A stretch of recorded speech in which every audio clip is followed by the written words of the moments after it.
I'd been saving for years, not for a car or vacations or anything flashy. I saved for space, quiet, clean mine. So when my parents suggested I build a small studio next to the family cafe, I thought it was a sign that things were finally changing. That maybe, just maybe, they were starting to see me. "It'll be yours, Daniel," my mother had said, smiling over her cup of chamomile tea. "You can live there, teach art, whatever you want, a proper investment for your future." And I believed her. That was my first mistake. I poured every cent I had into it, picked out the layout, consulted with the contractors, stayed late after shifts at the cafe to oversee progress. Every plank, every bolt, every tile, I touched them all. I kept picturing myself living there. The smell of new wood, the canvas by the window, the shelves full of supplies. A door that locked and only I had the key. It wasn't just a building, it was a promise. My sanctuary. My restart. The day it was finished, I arrived with a backpack full of sketchbooks and a head full of hope.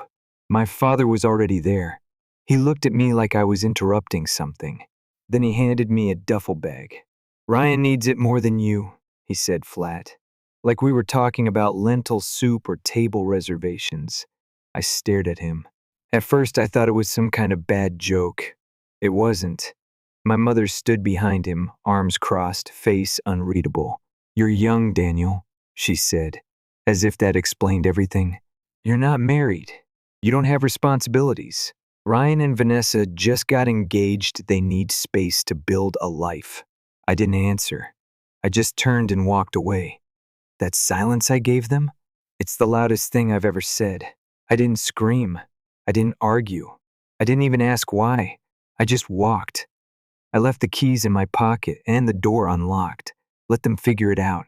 Let them unpack the future they'd handed to Ryan, like it was a care package.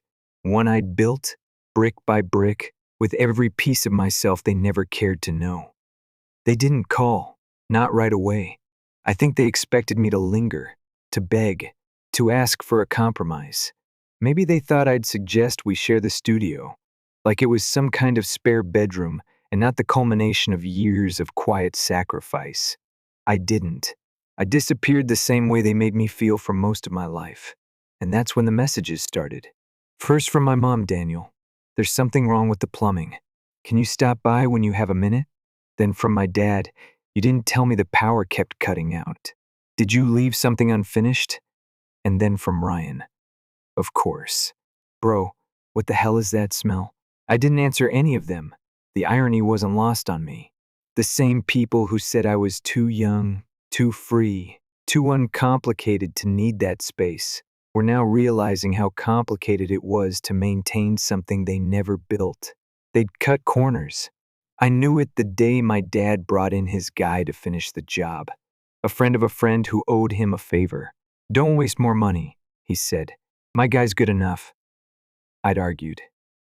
He'd laughed. I let it go, because I was supposed to live there. If anything broke, I'd fix it. But I wasn't living there anymore. Now Ryan was. And suddenly, good enough wasn't good enough at all. By the end of that week, I had 10 missed calls and a voicemail from my mother where her voice cracked halfway through. "Daniel, I don't know if you did this on purpose, but the walls are leaking. There's water damage. Something's wrong with the wiring. Ryan can't move in. We need to talk." She didn't sound angry. Not yet. She sounded like someone who'd lit a match and only just realized the curtains were flammable. I played the message twice, and then I laughed. Not because it was funny, not because I wanted revenge, but because for once it wasn't my problem. At first, they just wanted answers. Then, they wanted control. By the third day of silence, I realized something. They weren't panicking because the studio was broken. They were panicking because I wasn't there to fix it. Not physically, not emotionally. Not as their built-in handyman, their therapist, their scapegoat. I had always been the quiet one, the one who didn't make demands, the one who helped, who stepped in, who smoothed things over when Ryan's charm ran thin and my parents' patience ran thinner. I wasn't the golden child. I was the buffer. So when I didn't respond to the flooding, or the smell, or the sudden blackouts in the kitchen, I imagined they felt something strange. Absence. Real absence. And instead of confronting what they'd done, they did what they always do. They rewrote the story. The first sign came through my cousin, Ethan. He texted me a casual, "Hey man, everything cool? Your mom said you bailed on the studio thing halfway through. Halfway through. Not paid for, designed, supervised, built from nothing. No. In this new version, I had gotten in over my head and left a half-finished wreck behind. One they had so graciously allowed me to attempt, out of the goodness of their hearts. I didn't answer Ethan, not because I was angry at him, but because I knew that anything I said would sound like a defense, and I wasn't on trial. Not anymore. A few days later, my Uncle Mike called. That was a surprise. We hadn't spoken since Christmas 3 years ago, when Ryan got a new truck and I got a single pair of socks with the tag still on. Mike was polite, awkward. Just checking in. Heard you'd stepped back from the family for a bit. That's understandable, son. But maybe don't leave things in the middle, you know? Creates confusion. Confusion. That's what they were calling it now. I hung up before he could say more. The calls kept coming. From my mother, from my father, from Ryan. Some were angry. Some were suspiciously warm. Too warm. The kind of warm that feels like a prelude to guilt tripping. But they weren't getting what they wanted, and the cracks started to show. Ryan left me a voicemail laced with a thin layer of frustration, disguised as sarcasm. Appreciate the demo version of the house, bro. Real modern art vibe. Mold and flickering lights. You should have called it Broken Promises. Real edgy. I didn't respond.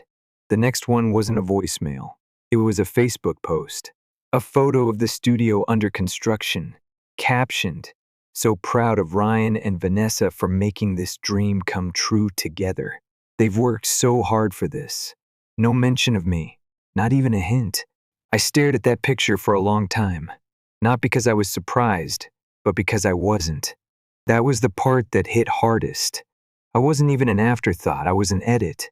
A clean cut from the narrative. Like I'd never been there at all. Then came the real shift. My grandmother called. Not the warm, forgetful woman who sends birthday cards 3 months late. This was Walter's wife, the no-nonsense woman who ran a hardware store for 40 years and never once asked a man for help. Her voice was clipped but curious.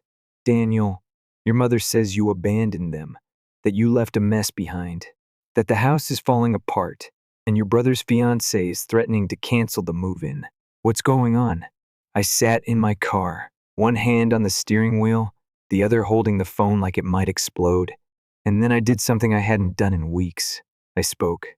"Did she mention who paid for the studio?" There was a pause on the line. A long one. Then she said dryly, "No. She left that part out. I told her everything. Not in a dramatic, performative way. I just laid it out.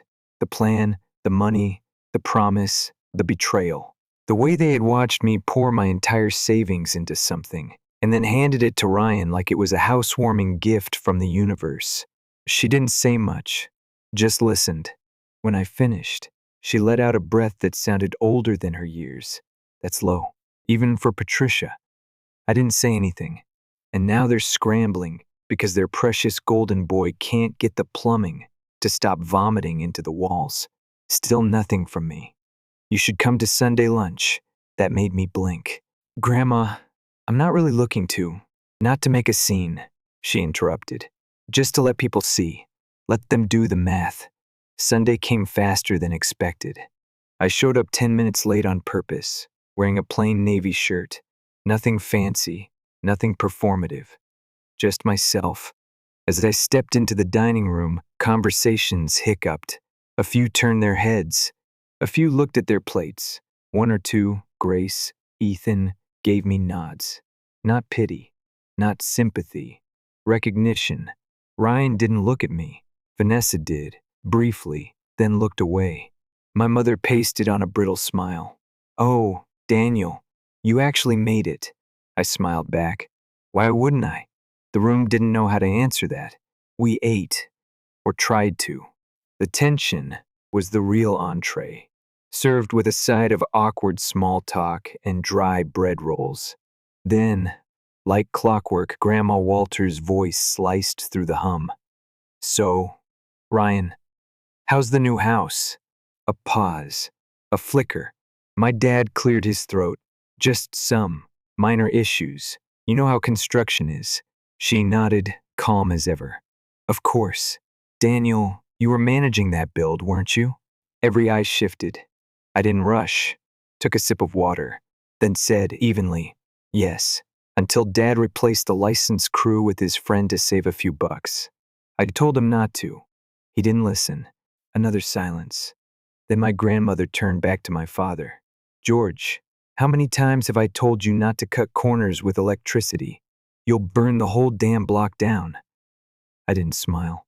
I didn't need to, because the looks were already changing, people connecting dots, quietly recalculating their loyalties.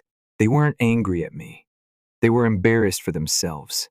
And just like that, the story began to shift again. It didn't take long after Sunday lunch for the cracks to go from cosmetic to structural.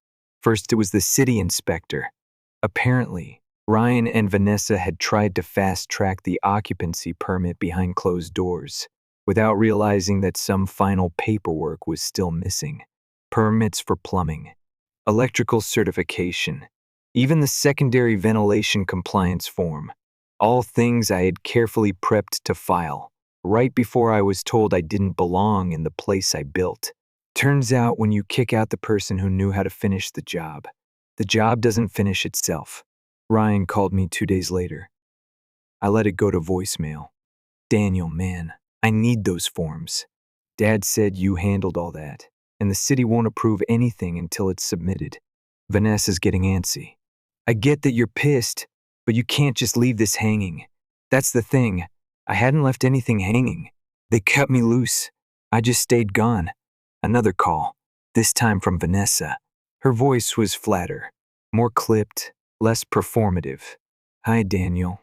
I'm not sure what happened between you and your parents, but we're stuck in a bit of a situation. I was told everything was move-in ready. Now the wiring is flagged, the plumbing isn't legal, and the city says the blueprints don't match the build." A pause. Then, slightly more urgent, "We need your signature on several of these documents, or else we'll have to start the permit process over completely." I listened to the message twice, not because I needed clarification, just because I wanted to hear how hard she was trying not to sound like she was begging. Then I deleted it. A week passed. I started getting strange texts. Not angry, not dramatic, just quiet inquiries, soft probes. "Hey Daniel, heard some stuff from your mom. Not sure what to believe. Grace, sorry if I said anything dumb before. Just want to know your side. Ethan, was that studio really all you? Cousin Maria." The fog was lifting. People were starting to ask questions. I never replied directly, but I didn't have to. The truth doesn't need a microphone. It just needs oxygen. Once it gets air, it spreads. Like mold in the walls, or rot under fresh paint. Ryan called again. This time, he didn't leave a message. Just rang 5 times, then gave up. But not for long. The final call came on a Thursday evening. It was raining, soft, steady, like a rinse cycle over the city. I was sketching by the window, loose lines and watercolors bleeding together when my phone lit up. "Ryan." For a moment I considered ignoring it. Then I tapped accept and held the phone to my ear. He didn't even say hello. "Did you seriously not file the final city approvals?" I blinked. "You mean the approvals I would have filed if I was still the one living there? Dad said you were handling that stuff. You never said it wasn't done." "No," I replied, "because up until the day he handed me a duffel bag and told me you were moving in instead, it was being handled." A beat. Then, "So you just let us walk into a mess?" "I didn't let you walk into anything. I was pushed out. You walked in without knocking." His voice tightened. You're acting like this is some kind of revenge. I paused. It's not revenge, Ryan. It's reality. This isn't just about you anymore. Vanessa's furious. The city's freezing the permits. And now Mom's going around saying you sabotaged the project. I almost laughed. And you believe her? Another silence. That was becoming a theme. No, he admitted finally. I don't. Not anymore. That caught me off guard. Not because I thought he was incapable of honesty, but because I never expected him to use it on me. They're saying you didn't pay for it, that they funded the build, that you stormed off out of pride. Did they show you receipts? No. Well, I said, maybe it's time they did. He exhaled, frustrated, exhausted, and, for the first time, unsure. I don't even know what to believe anymore. You don't have to believe anything, Ryan. You can just check. The numbers are all there. You really built the whole thing? Yes. And now I'm done building things that other people take credit for. I ended the call. By Saturday, the texts had shifted. People weren't asking if I was okay anymore. They were asking for the truth. One of my aunts, a woman I hadn't spoken to since the day she told me I was too sensitive as a child, sent me a long message. Your dad told us one story, but things aren't adding up. And now they're trying to blame you for every problem with the house. I'm sorry, Daniel.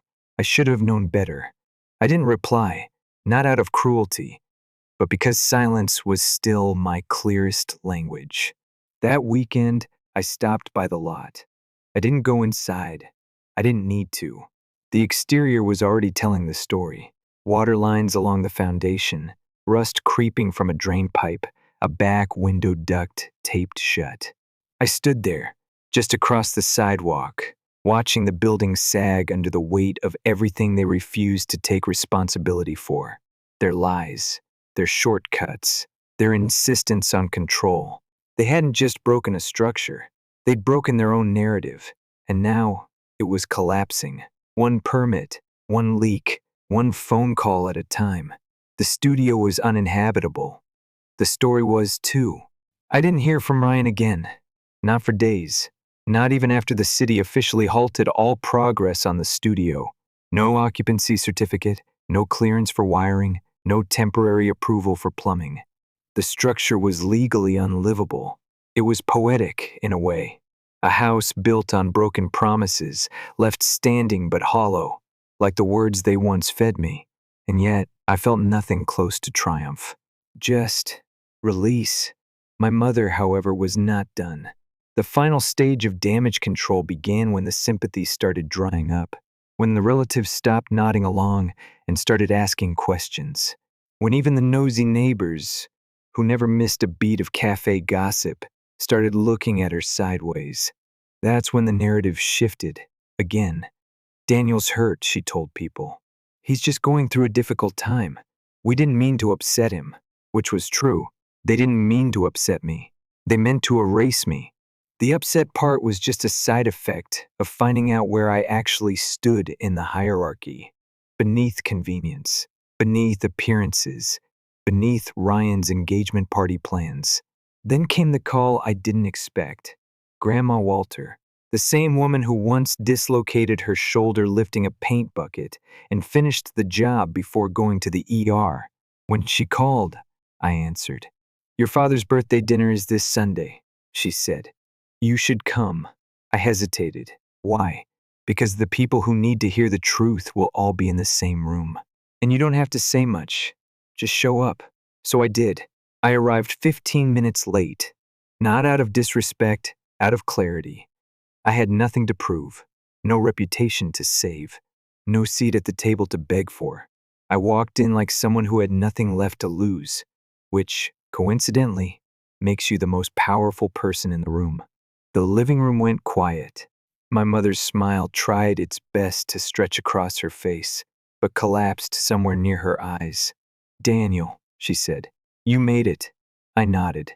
Took the only open chair, across from Ryan, whose face looked like it hadn't slept in days. Dinner began with small talk so brittle it could have snapped under the weight of a butter knife. The mood was tight, artificial, filled with tension no one wanted to acknowledge. And then, just like at Sunday lunch, Grandma Walter set down her glass with the kind of purpose that only comes with age and zero tolerance for BS. "So, George," she said to my dad, "how's the studio you stole coming along?" Forks clinked. Napkins froze mid-fold. My mother stiffened. "Mom, that's not Patricia," she cut in. "Don't. I'm old, not stupid. You told everyone Daniel abandoned the project, that he left it unfinished, that you and Ryan handled the final build." She turned to me. "Daniel, how much did you pay for that studio?" I met her gaze without blinking. Every dollar. Gasps. A few dropped jaws. Someone muttered Jesus under their breath. "And who filed the permits?" She continued. "No one. Because they kicked me out before I could." The room swelled with silence. Not anger. Not judgment. Just the kind of quiet that shows up when a lie finally suffocates. Ryan spoke, barely audible. "I didn't know. I thought Dad handled it." I didn't reply, because there was nothing left to explain. It had all been said, just not by me. After dinner, people pulled me aside, one by one. Cousins, uncles, even my Aunt Grace, who used to call me the quiet one like it was a flaw. "I'm sorry," she said. I believed what they told me. I shouldn't have. I just nodded. I didn't need apologies. I didn't need them to rewrite their side of the story for my sake. I only needed them to stop pretending their version was the only one that mattered. I never heard the full fallout. Not really. Just whispers.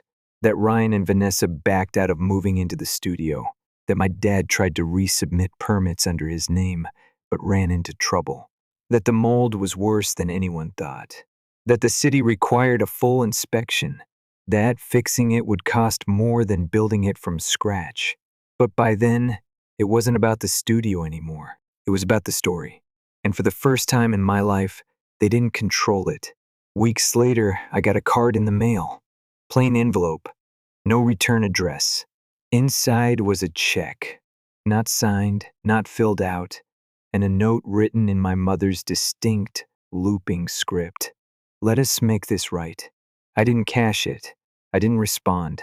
Because I didn't need anything from them. Not reimbursement, not validation, not acknowledgement. They took something from me, yes, but they also gave me something I hadn't had before. An ending. I rented a small flat above an art supply shop 3 blocks from the cafe. It's not fancy. It smells like turpentine half the time. The windows creak when it rains. But it's mine. The door locks from the inside. The paint dries where I leave it. No one else gets a key. And when people ask me what happened with the house I built, I just smile. It collapsed. And I leave it at that. Because the truth always builds something better, even from rubble. Story 2. When people ask me what my childhood was like, I usually just smile and say, it had its moments. That's the polite version. The reality? It was a slow burn of always being the second choice. My name's Morgan, and I'm 35 now. I don't share this for pity, just clarity, maybe even catharsis. Everything changed when I was 8. That was the night my baby brother, Ethan, was born 2 months early.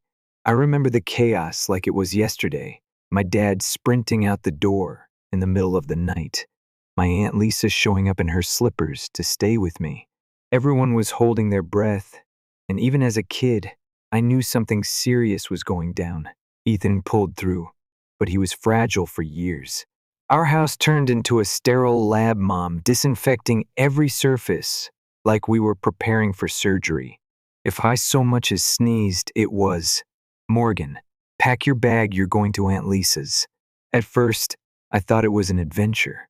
Later, I realized I was being exiled for daring to exist near my brother. So I became the overachiever. Straight A's, science club president, violin competitions, you name it. I worked like my future depended on it, which, in my mind, it did. But no matter how hard I tried, it was always, "That's great, Morgan, but can you keep your voice down?" Ethan's resting. My life was a background track to Ethan's main feature. By the time he was 7, Ethan had outgrown most of his health issues, but our parents were stuck in crisis mode. And Ethan, well, he noticed. He figured out pretty fast that being the baby came with perks. If he cried, he got attention. If he pouted, something magically appeared in his hands. He mastered manipulation like it was a second language. In high school, I thought I'd finally get my spotlight. I was killing it, top grades, class council, national science awards. But every time I brought home news worth celebrating, it was swept aside. Like when my chemistry teacher told my parents I could qualify for a major college scholarship. I'll never forget how Mom's face lit up when her phone rang. Ethan was having a moment with the babysitter. Something about losing a gel pen. They dropped the conversation with me mid-sentence. After that, they stopped coming to my events entirely. It was just easier, they said. Ethan gets upset when he's left out. When I finally got my full-ride scholarship to a respected university, I was on cloud 9. But at dinner that night, Ethan glanced up from his spaghetti and said, "Finally, you're moving out. I'm turning your room into a streaming setup."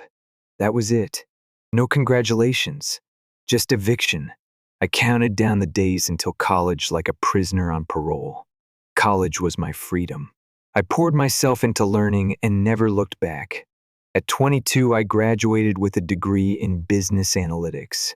At 23, I landed a solid job at a regional tech firm. Nothing flashy, but it paid the bills and gave me autonomy. Then one night, scrolling through social media, I saw an ad, "Make your money work for you." Normally, I would have rolled my eyes, but something told me to click. Best decision of my life.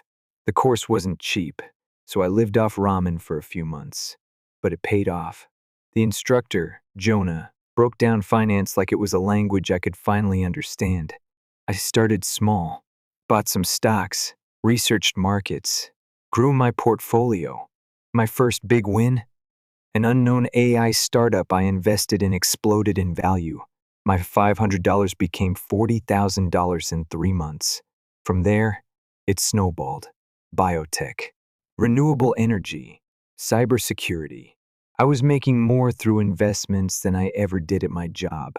At 27, sitting at my work desk, sipping burnt coffee, I checked my investment dashboard. I had tripled my yearly salary in a month.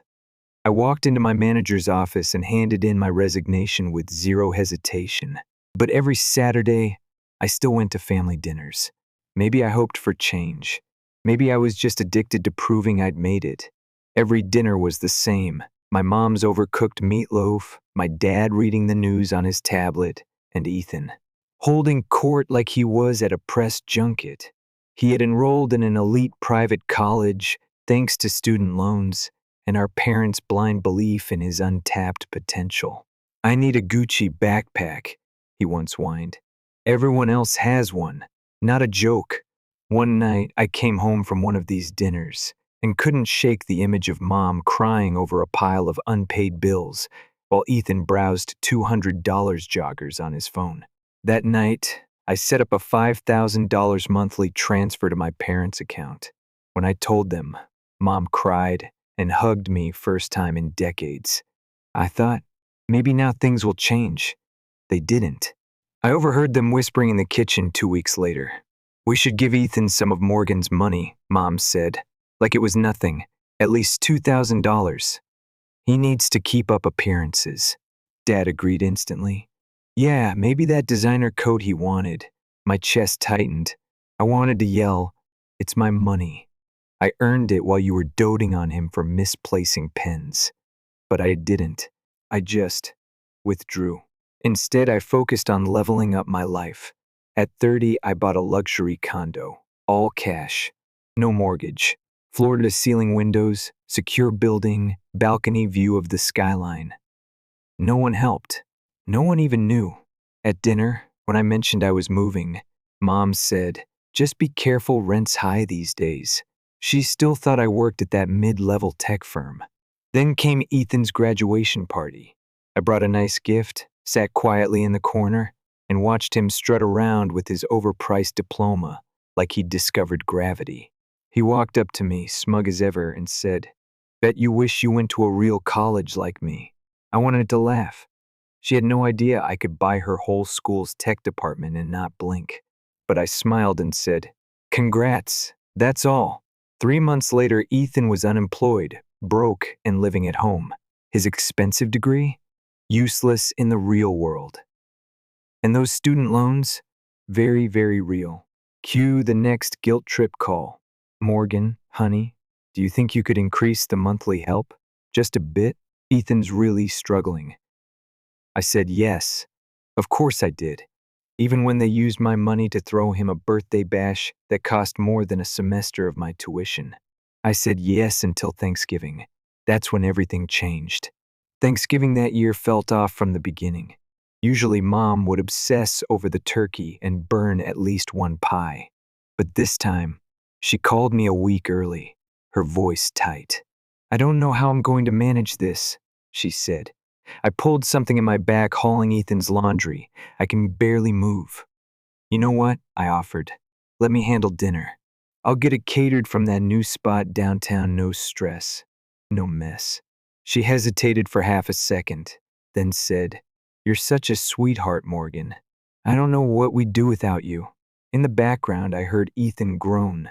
"Store-bought stuffing? Really? Classic." I brushed it off. Let him complain. I wasn't about to let another family gathering go up in dry turkey flames and passive-aggressive jabs. Thanksgiving Day rolled in, cold and gray. I got to the house early with trays of food still steaming from the restaurant. I helped Mom set up, even let Ethan steal credit for the mac and cheese he hadn't touched. Whatever. Pick your battles. I brought my laptop. 2 Asian markets were opening during dinner, and I had a position I needed to watch. I set it up in my old room, out of the way, then joined everyone at the table. The food was perfect. For once, nobody complained. Even Aunt Cheryl looked impressed. "Wow, Morgan," she said, dabbing her mouth with a napkin. "This is incredible. Must have cost a fortune." "Oh, it's nothing," I said, waving her off. "Just happy to help." Mom, chewing loudly on a dinner roll, chimed in. "Morgan's been helping a lot lately. She sends us money every month." First time I'd ever heard her say it out loud. Ethan's fork paused mid-air. "From her little manager job," she added quickly, smiling. "At that company." "What is it again?" I didn't correct her. Let her think I was still punching spreadsheets for someone else. Then, without a word, Ethan pushed his chair back and disappeared into the hallway. I figured he was being dramatic, like always. But when he came back, laptop in hand, my laptop, I knew something was about to go sideways. His voice was high and tight, the kind of smug that comes before a bad decision. "Let's see just how helpful Morgan's been. Since she's so generous, she won't mind if we all take a look at her finances, right?" My stomach dropped. I stood up fast, but not fast enough. He spun the screen around. My investment account was still open. I'd forgotten to close it before dinner. One glance, and everyone could see the number in bold, unmissable digits. $10,112. 497.84 silence. You could hear a pin drop, or, more accurately, the sound of my cousin's jaw hitting his plate. Ethan blinked like he'd just seen a ghost. Mom's voice broke the spell. 10 million, she whispered. I took a breath, calm but firm. "I haven't worked at that old company in years," I said. "I left to focus on investing. I built this. On my own." Ethan looked like he'd swallowed a thumbtack. "You're rich?" he asked, voice cracking. "Yes," I said. "I am." And for a second, I thought maybe they'd be proud, or even just stunned into respectful silence. But no. Mom shot up from her seat, face flushed with red. "You've been hiding this from us?" she shouted. "We've been struggling. Your brother has loans. I send you $5,000 a month," I reminded her, calm but shaking inside. "That money covers more than half your expenses." Dad slammed his hand on the table. "You should be giving us at least 10,000, he barked. "We're your family. That's your responsibility." And that was it. Something in me snapped. Years of being the invisible one, the backup singer in Ethan's solo act, it all boiled to the surface. My responsibility? I repeated, trying to keep my voice steady. I begged you to come to my science fair. You left because Ethan lost a pen. I got a full scholarship, and all you said was, "Finally, we can use your room." I paid for my degree. I paid for everything. And now you think you're entitled to my success? You wouldn't have gotten anywhere without us, Mom shot back. You didn't even notice when I quit my job. You still don't know where I live. You don't ask about my life. You don't care unless there's a check attached. Ethan, still pale, looked down at his plate. No more comebacks from him. I grabbed my laptop, closed it gently, and took one last look around the room. My family looked like strangers. You want support?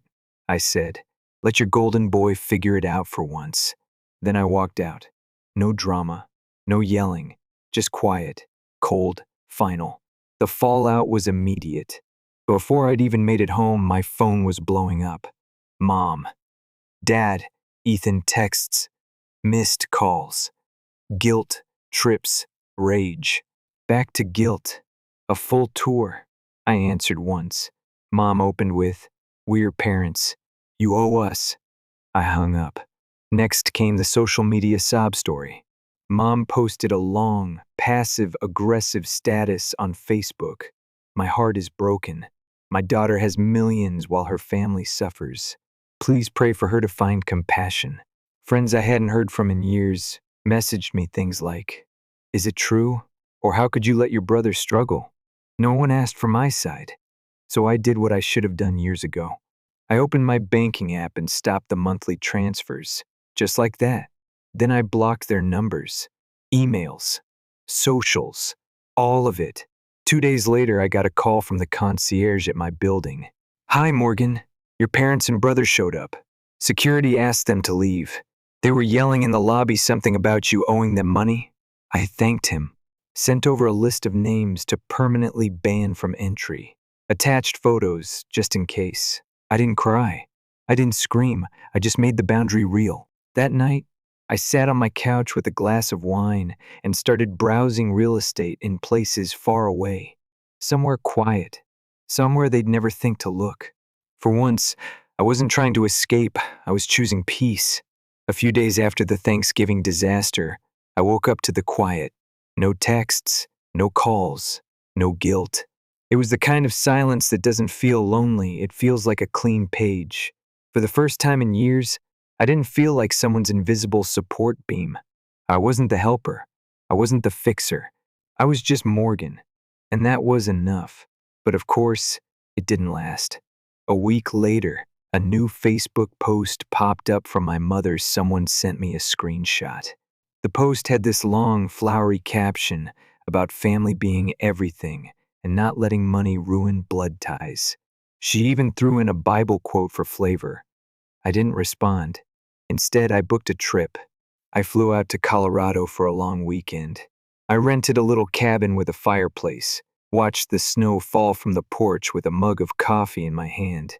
No deadlines, no obligations, just me, some peace, and the sound of wind brushing through pine trees. And in that stillness, I made a choice. I was done with them, not just for the week, not just until they calmed down. For good. I'd spent decades trying to be enough for people who only saw me when they needed something. And now that they'd seen what I'd built on my own, suddenly I was the villain for not handing it over. Nah, that chapter was closed. By the time I got back to the city, I had already started the paperwork to change my number and remove them as emergency contacts. I notified my financial advisor to block any inquiries tied to their names. I even updated my will, not because I was planning anything dramatic, but because I wanted clarity. If something ever happened to me, not a cent would go to the people who couldn't even clap when I won an award. Instead, I picked people who had shown up when it mattered. My old college roommate, Lila, who once drove 4 hours to help me move out of a moldy apartment. My boss-turned-friend, Jonah, who gave me the investment course discount. and later invited me to my first real holiday dinner. People who saw me as a person, not a wallet with legs. Ethan tried to reach out once. He sent an email. The subject line just said, "You win." Inside, it was one long guilt bomb. He wrote about how hard life had gotten, how the job he'd landed thanks to Dad's connections didn't pay enough, how student loans were drowning him, how he regretted the way things were said. It wasn't an apology. It was a request. Buried in the last paragraph was the real purpose. If you could just help me cover my rent until next month. I didn't reply. I didn't need to. Some bridges don't burn, they rot slowly. Until one day, you realize there's nothing left to stand on. My parents never really gave up, though. They went from rage to sorrow to performative reconciliation. Mom mailed me a birthday card. Inside was a photo of Ethan as a baby and a note that read, "Family comes first. Always." I tossed it. Then came Christmas. The first spent it alone by choice. Roasted a chicken, made spiced cider, watched bad holiday movies in fuzzy socks. I didn't cry. I didn't scroll. I didn't wonder what they were doing, because I already knew. They were probably sitting around the table, still talking about how I'd changed, while Ethan asked for a new laptop, and Dad complained about taxes. Same script, different year. The final straw came in February. My building manager called again. Apparently, my parents had come back this time with printed signs saying, "Let us see our daughter." They stood outside the entrance like protesters, yelling about how I was ungrateful and heartless. Security had to escort them away. That same night, I started browsing properties again. Somewhere quieter, farther. I'd been eyeing Asheville for a while, mountains, music, space to breathe. By April, I had closed on a house. A cozy place with a big porch, a garden, and neighbors who waved when they passed by but didn't ask questions. That first night in the new place, I walked outside barefoot. The air was cool, grass still damp from rain. I stood under a sky so full of stars it almost didn't feel real, and I let myself feel it. Not the anger, not the grief, just the absence of all that. The relief. I still get the occasional message. A distant cousin forwarding me a chain letter about forgiveness. A high school friend asking, "Hey, is it true what happened at Thanksgiving?" I don't respond. Because here's the thing. I didn't build this life to prove anything. I built it because I knew I deserved more than scraps at the dinner table. I deserved to be seen, to be valued. And when that didn't come from my family, I gave it to myself. I made it. Not because of them, but in spite of them. And I'm finally okay with that. Some people think family is about unconditional love. I used to think that too. But now, I believe family is about choice. Who you show up for. Who shows up for you. Who doesn't ask for your blood just to taste your success. And I chose me. So if you're reading this and you've spent your whole life trying to earn love from people who only see your worth when it benefits them, let this be your sign. You don't owe them your silence. You don't owe them your money. You don't owe them a single explanation. Sometimes the best revenge is peace. And sometimes peace looks like walking away with your head high and your bank account intact, never looking back. Because the truth is, I didn't win. I just left. And finally, I didn't have to look over my shoulder. Story 3, my name's Ryan. I'm 30, work in tech consulting. And for most of my adult life, I've been the responsible one in my family. I've bailed out my parents from overdrafts, paid off my younger brother's credit card debt twice, and never made a scene about it. But this was different. Last year, after years of saving, I finally had enough set aside to do something special. My parents, Mark and Linda, always dreamed of visiting Europe, Germany, specifically. They talked about it like it was their version of the moon landing. Growing up, we didn't have the money. And when we eventually did, life just got in the way. So I planned a surprise. A full week in Berlin, first-class flights, a luxury hotel, private tours, museum passes, everything. I even bought a ticket for myself, not just to experience it with them, but because I genuinely thought this would be a meaningful shared moment. That fantasy lasted until the morning of the flight. When I pulled into their driveway to pick them up, I was expecting hugs, excitement, maybe even some tears. What I got was a curveball. My mom came out grinning, dragging a suitcase behind her. My dad followed, calm as ever. But then there was Brandon, my 26-year-old brother, standing beside them, duffel bag slung over one shoulder, looking way too casual. I frowned. What's he doing here? My mom put her hand on Brandon's shoulder. We thought it over, honey. Brandon's been under a lot of pressure lately, and we figured he could use the trip more than you. You travel for work, remember? I thought I misheard, but my dad chimed in too. It's already settled. Let's not be late. I laughed, not because it was funny, because I was stunned. Brandon, the guy who couldn't hold a job longer than a few months and spent most of his days between gigs playing Fortnite, was being gifted the trip I paid for, instead of me.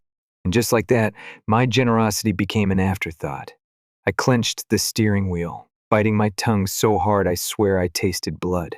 But I didn't fight. I didn't yell. I just said, all right, let's go. The ride to the airport was a highlight reel of Brandon talking about how he couldn't wait to see German streetwear shops, and how the hotel would have great Wi-Fi for streaming. My mom kept calling it a much-needed break for him, while I sat silent in the driver's seat, gripping the wheel tighter with every kilometer. When we pulled up to departures, I popped the trunk, helped them unload, and smiled when my mom kissed my cheek. Send us some pictures, I said, and they walked away, laughing, excited. That's when I pulled out my phone. See, I had booked the flights, and I had the app. A few taps later, their seats were gone, canceled, irrevocably. As I drove away, my phone buzzed with a text. Mom, something's wrong. Airline says our tickets are canceled. Then another. Dad, call the airline and fix this now. I didn't respond, not right away. I let them panic. By the time I got to my apartment, my phone had exploded with calls and texts. I waited until I was sipping a cold drink on my couch before replying. Yeah, I canceled them. Since Brandon's going in my place, I figured he could cover the costs now. The fallout? Immediate. Explosive. Mom, you ungrateful little, how could you do this to your family? Dad, fix this. You're humiliating us.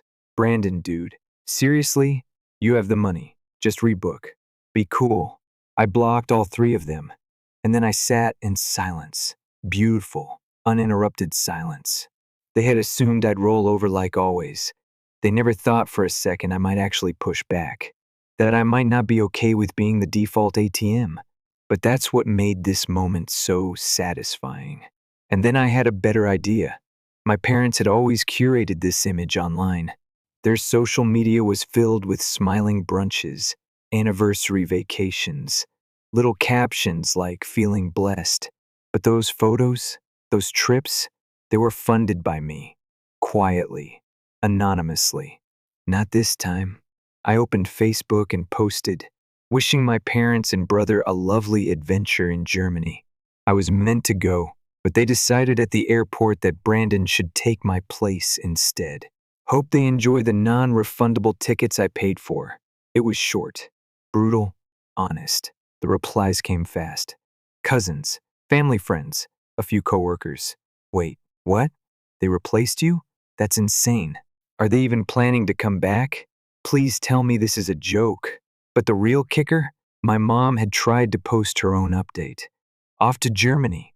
Much needed family time. Except the replies weren't what she expected. You mean the vacation your son gifted you? You left Ryan behind? Her post vanished within the hour. Checkmate.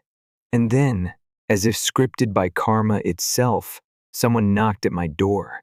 I checked the peephole. Dad. Of course he came alone. Damage control was always his job. I opened the door slowly. He walked in without asking. We need to talk, he said. Do we? You embarrassed your mother. I almost laughed. Did I? Or did she do that to herself? He clenched his jaw. You can't just... No, I cut in. You don't get to lecture me about betrayal. I gave you a gift, and you handed it to Brandon like I didn't exist. We thought it was best. For who? Silence. You'll regret this, he said quietly. I didn't respond, just pointed to the door. He walked out, seething. And I just locked the door behind him and sat back down. Because for the first time, I wasn't the fixer. I wasn't the quiet, dutiful son. I was the guy who finally drew the line, and it felt incredible. The silence after my dad left wasn't awkward. It wasn't heavy. It was clean, like closing a tab you've had open for months and finally realizing you never needed it. I didn't answer any more calls that night. I didn't feel the urge to check in or worry if they were okay.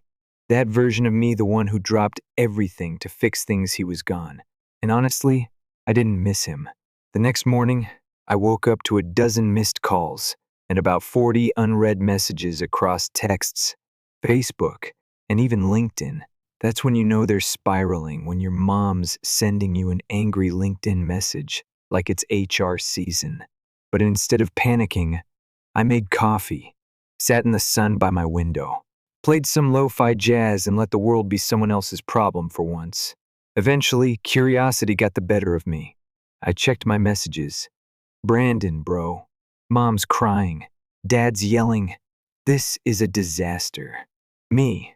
Should have thought about that before playing musical chairs with my vacation. Brandon, come on, man. You're blowing this way out of proportion. Me. You literally took my seat on a trip I paid for.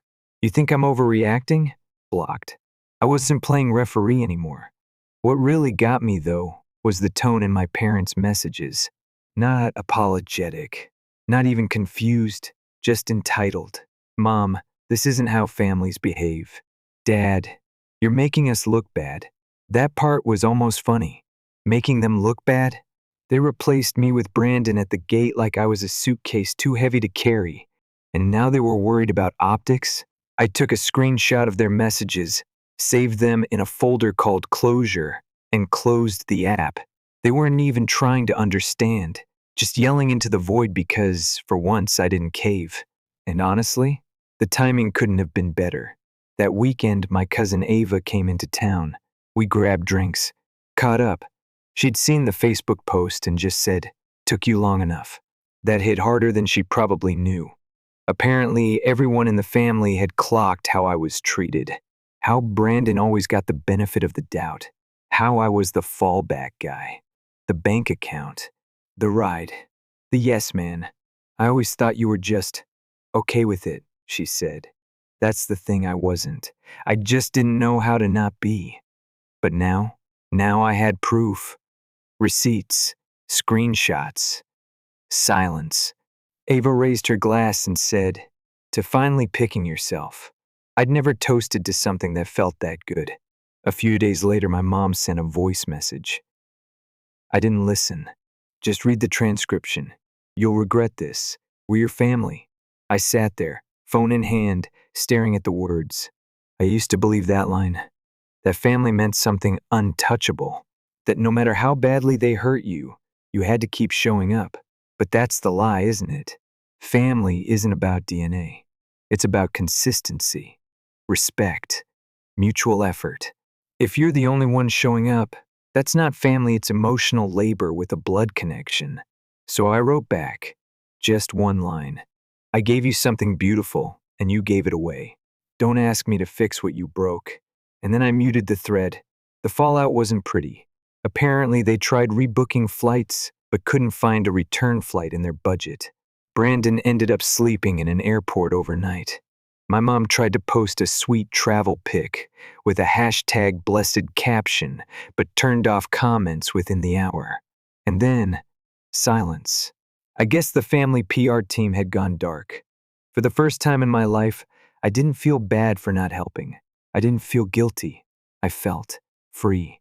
Then something wild happened. My Aunt Dad's sister called me. We've never been particularly close.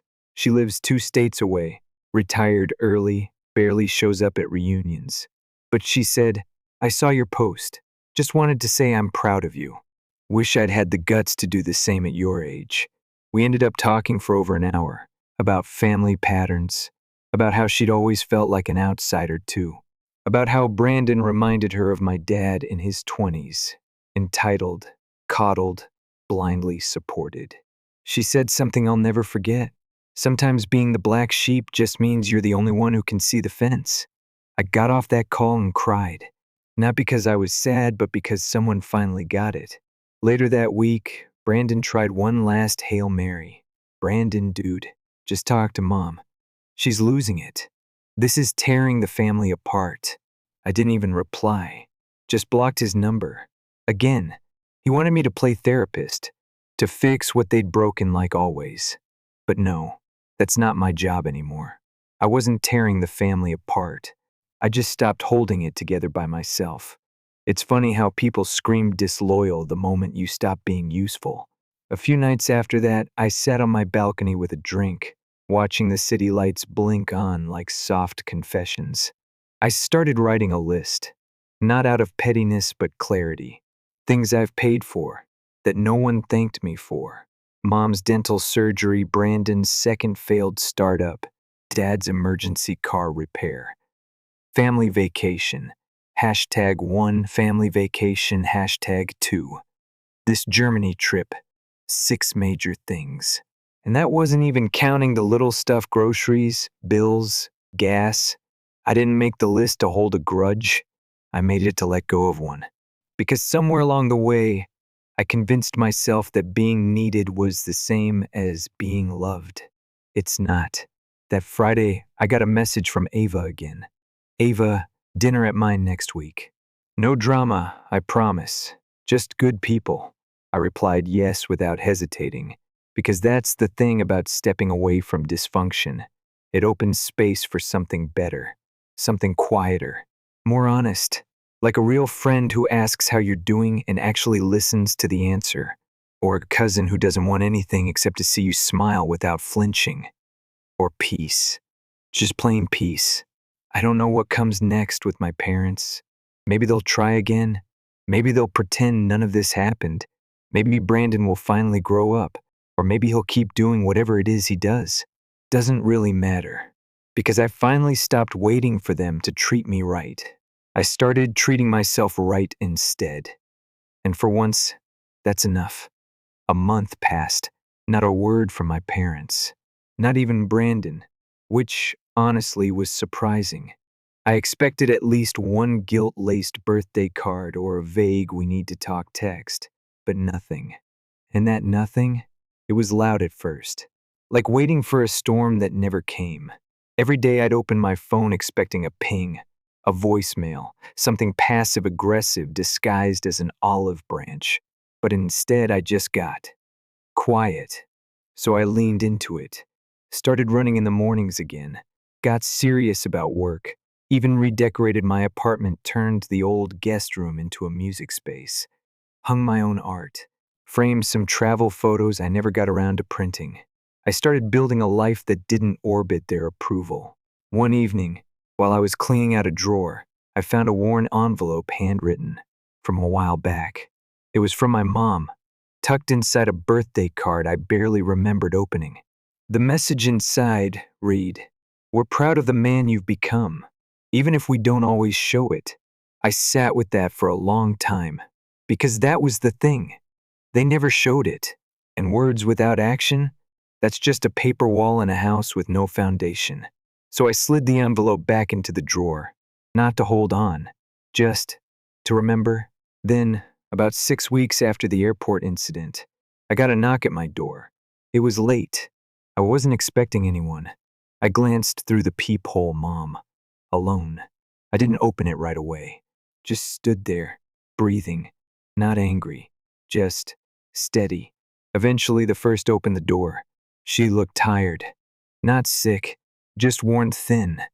Her face softened when she saw me, but I didn't say anything. I stepped aside and let her in. She walked slowly, like the weight of everything was finally catching up to her. "I shouldn't have done that," she said after a long silence. "What we did, it wasn't fair." I just nodded. I didn't need to fill the silence for her. Not anymore. I thought Brandon needed it more. I thought you'd understand. You always do." That was the sentence. The one that made everything click. You always do. That's what they'd built everything on. The idea that I'd always pick grace. Always choose the higher road. Always understand. But understanding doesn't mean agreement. And forgiveness doesn't mean acceptance. I walked to the kitchen, grabbed 2 glasses of water, and handed her one. No dramatics. Just human decency. "I didn't come to fight," she said, her voice quieter now. "I just needed to look you in the eye and say sorry. You did what you thought was easiest," I said calmly. "Not what was right." She nodded, eyes glossy. But no tears, just restraint. I didn't scream. I didn't cry. I didn't rehash every detail. I'd already made peace with all of it.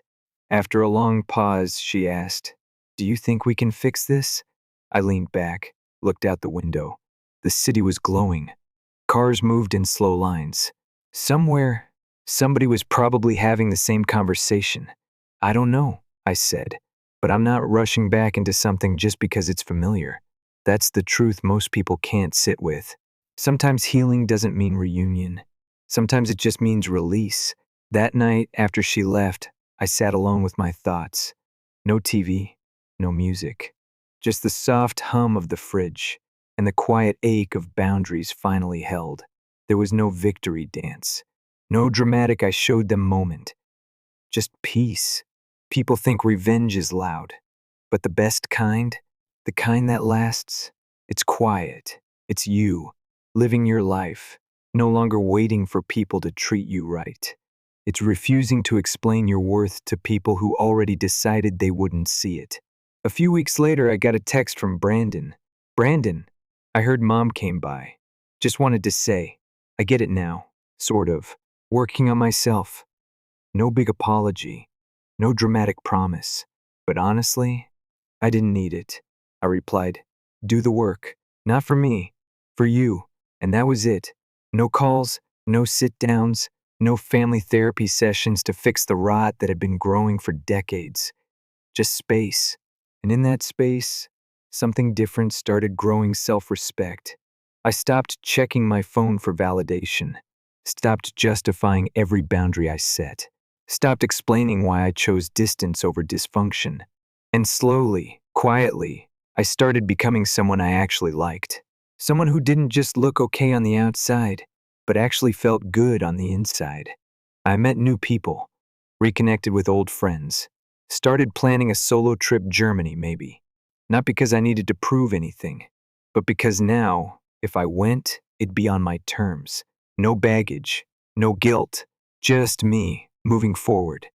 They say family is everything, but I've learned that sometimes everything isn't enough if it costs you yourself. What matters more is peace, boundaries, knowing that love without respect is just control dressed in a nicer shirt. And respect? That's something I'll never beg for again.